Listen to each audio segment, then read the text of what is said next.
সেই দিন চলে গেছিলাম আমার বাড়ির কাছে একটা মোমোর দোকান আছে, সেখানেই মোমো খেতে।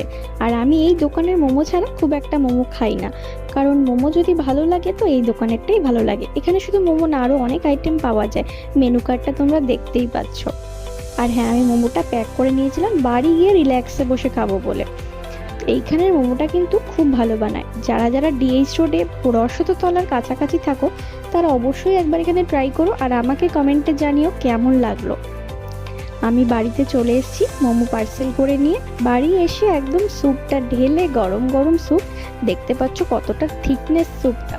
আর মোমোর সাইজগুলো দেখে বুঝতে পারছো কতটা সুন্দর। আর ভেতরটা কিন্তু একদম পুরে ঠাসা থাকে। মোমোটা খেতে কিন্তু দারুণ ছিল। আর আমি মোমোটা কিনলাম শপ করে। আর তোমরা দেখো ব্লগটা কেমন লাগলো আমায় কমেন্টে অবশ্যই জানিও। টাটা।